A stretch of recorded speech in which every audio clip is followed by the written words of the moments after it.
Welcome to Networking RX, a podcast devoted to helping business professionals like you enhance your networking skills in order to become more proficient giving and receiving quality business referrals and improving the overall quality of your life and the lives of those around you.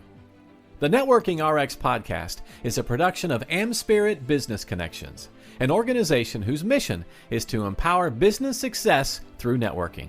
Welcome back for another episode. This is Frank Agan, founder and president of AmSpirit Business Connections, and you are listening to the Networking RX podcast. Appreciate you for tuning in. Appreciate those who've subscribed. Appreciate those who've shared out the episode. It's always nice to communicate with people who have listened to episodes, have discussions about things, maybe a friendly debate, just hear people's experiences. Today, what I want to talk about is I want to talk a little bit about LinkedIn. And not necessarily how to use LinkedIn, but just some general philosophies on LinkedIn. One of the long-standing debates on LinkedIn, and this has been for years, is how many connections should you have? Or I have people who will boast about all the connections that they have, and then I'll have other people who will kind of chide them for having so many connections. Well, that's not good. You don't even know those people. And then the other end of the spectrum, I have people who have very limited number of connections, and they have this high standard that they need to, that someone needs to achieve for them to connect with them on LinkedIn. And there's two separate philosophies there, and I don't know that one is right or one is wrong. I just know what works for me. Now, the people I have talked to, and they have the limited number of connections, and they have these high standards where I'm not going to connect with somebody unless I've met with them face to face, unless I've had a cup of coffee with them. I tease them and say, "Oh, you need to share the same tattoo," sort of a thing, and it's very kind of restrictive with respect to what they're doing. And I tease them, but as I listen to them, I can't say I fault them because they have legitimate concerns. They might be in a sales position and they don't want to just connect with anybody and have anybody see who they're connected with. And so they've got reasons for why they do that. For me, that doesn't work for me. I look at it this way and people will ask me, well, have so many connections, and I don't, where I'm at this point in time, I can't say for sure. It obviously changes every day. I will tell you, I'm fairly liberal about who I connect with on LinkedIn. It's how I am. I'm fairly liberal. I don't have a huge problem with connecting people. I would prefer people who would connect with me and say, hey, this is the reason why I'm connecting with you. We know these same people. There's kind of more of a note there, or some sort of purpose to the connection. But I won't not connect with somebody because they haven't taken that step. Again, some people you have to do that to be connected to them. I'm not quite that way. And people will ask, well, how many of your connections are meaningful? And I will say, it's not a great percentage. People will ask me to connect me to them to others, and I'll just be like, I don't really know that person. They've connected with me, and they sent me a request, or I sent them a request, and we connected, and there's never been any sort of a conversation. And I'm okay with that, because by connecting with them, that might lead me to connect with somebody who does become meaningful. And the whole question of how many of my contacts are meaningful, that is a very fair question. And it's true, I can only effectively function with a set amount of relationships. So having 10,000 plus connections, right, I can't have a relationship with all those people. But what I found is that as the total base of my connections has gone up, so has the number of great relationships I've built through LinkedIn. And, I think of it like this. There's a saying out there that you've got to kiss some frogs to find your prince or princess, right? Well, if you kiss a lot of frogs, you find a lot of princes. And, that's kind of my philosophy with it. I'm going to be somewhat liberal connecting with people.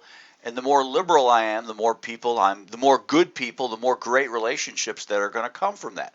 It's, in my mind, it's simple logic. And I guess, and I don't know, again, there's no right, there's no wrong answer.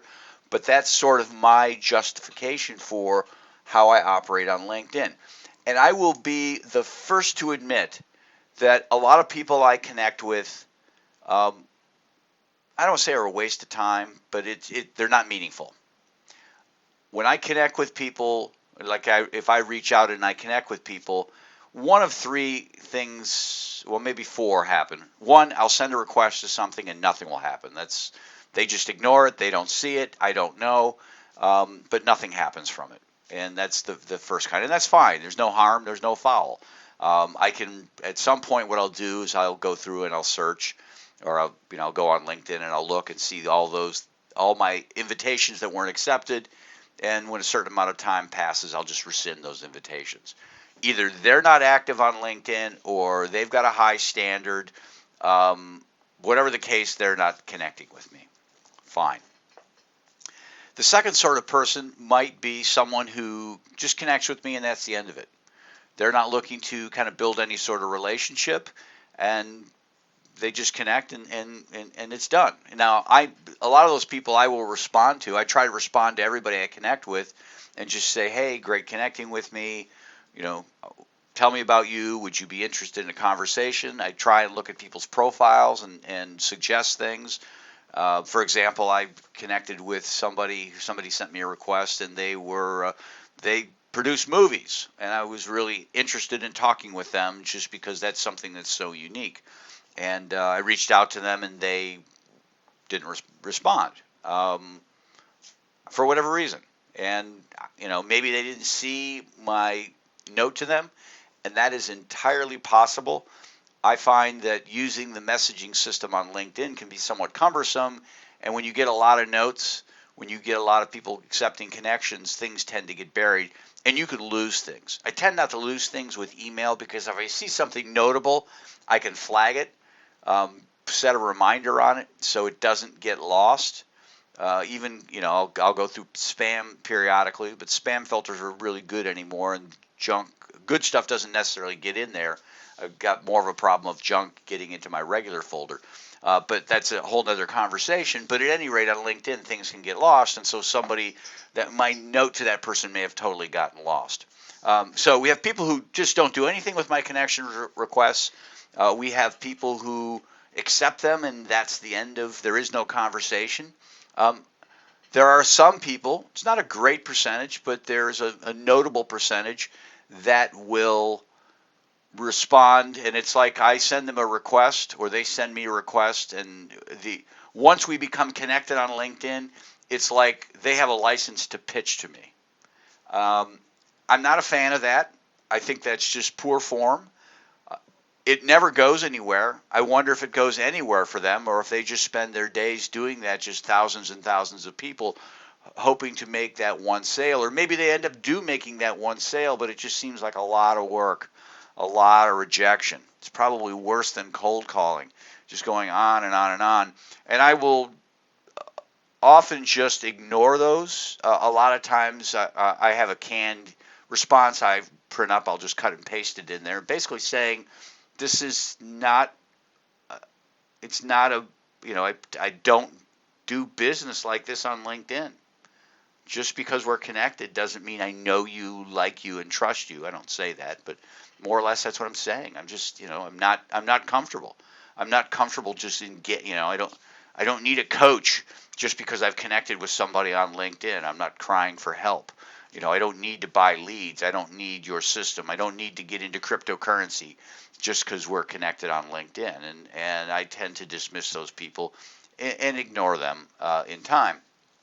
I don't want to do business that way. It's plain and simple.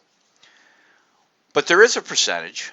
There is a percentage out there, and albeit it may be a small percentage of people who are ready and willing, able to have a conversation. And I call these I ask people, would you like to just get acquainted over a phone call? I'll send them a link. They get on my calendar, or vice versa. We get on each other's calendar. And we might have a 15, 20-minute conversation where we can really learn about one another. What comes from that? I'm not pitching them. I tell them on the front end, I'm not going to pitch you. I'm not going to pitch you. I don't want to be pitched. I'm just putting those ground rules right out there. But let's get acquainted. Let me learn about you. You learn about me, and let's kind of see where it goes. And for me, and I've mentioned this before on the podcast, if you haven't heard it, but I'll say it again. 1% of the people I encounter in life, whether I'm at my kids' functions, I'm at church, I'm going to a networking event, 1% are potential prospects for me. It's really a relatively small percent. Maybe it's bigger than that depending upon the setting. If I'm going to a small business event, it's probably a higher percentage. But it's a low percentage of people that are actually going to become clients of mine, that are reasonably going to become clients of mine. And so it doesn't do me any good to kind of go in with that sales mentality anyway. But what I found over the years that 100%, or let's call it 99% of the people I encounter, they're someone in my network that can help them, or they can help someone in my network. And so when I'm talking with somebody, my mind is in tune to, okay, yeah, maybe they could be a client of mine. Maybe I could be a client of theirs. But let's push all that aside and let me really stop and listen to them and hear what they're about and finger through my mental Rolodex. Who are people that they ought to be connected to? Oh, you're a commercial realtor. You would probably want to meet, financier types, or vice versa. You're a banker. You probably want to meet commercial realtors. Just as one of many, many different examples. And I can start to suggest connections. You ought to be talking to this person or that person. The two of you run in the same circles, but sell two entirely different things. And so it'll be a worthwhile opportunity for the two of you to connect. And if they're interested in that, then I'll make a connection. I generally at some point try to pull things off of LinkedIn. Again, the messaging system is really kind of cumbersome. And for me, and again, just me personally, maybe I'm just so old school that I'm stuck in that. But for me, it's just easier to have them on LinkedIn, or get them off LinkedIn, get them into my database, get them email where I can kind of flag things and set reminders and so on and so forth. And connect them to other people. So again, it's this debate, and I don't know that the debate will ever go away. That some people just have a high quality standard of people they're going to connect with, and other people like me are a little more liberal with it and are going to connect with lots of people and then kind of sift through to find the good people. They probably both work. My way works for me, and I just wanted to share it. I'm certainly open to having this conversation with people. And a lot of times when I have the conversation with people, we just kind of come to the conclusion that, you know what, how you do it works for you based on what you're trying to do. There's a gentleman here in Columbus, Ohio, that I have this conversation with, and his focus is on Columbus. He's trying to get himself networked in Columbus. And for me, I'm really networking myself nationally, internationally, as I grow Am Spirit Business Connections. And I have networked through my LinkedIn connections to find franchisees in other states and other cities. And I got connected to people in Cleveland, Ohio, 2.5 hours away, through LinkedIn. Phoenix, Arizona, through LinkedIn. Dallas, Texas, LinkedIn. And it kind of goes on and on and on if I start to look through it. Not all of them, but a lot of them through LinkedIn. Am Spirit, Massachusetts, through LinkedIn. So a lot of them have come through LinkedIn. So I have a different approach, and I just can't possibly have a cup of coffee with everybody I connect with on LinkedIn. So anyhow, just differing philosophies. Talking about franchising, just to remind you, we are looking to add quality people to our stable of franchisees. This is a unique franchise opportunity in that it is geared for entrepreneurs, sales reps, and professionals to add on to what they're already doing. All of our franchisees do something else for a few hours in the morning, a couple days a week. They're working the Am Spirit Business Connections program.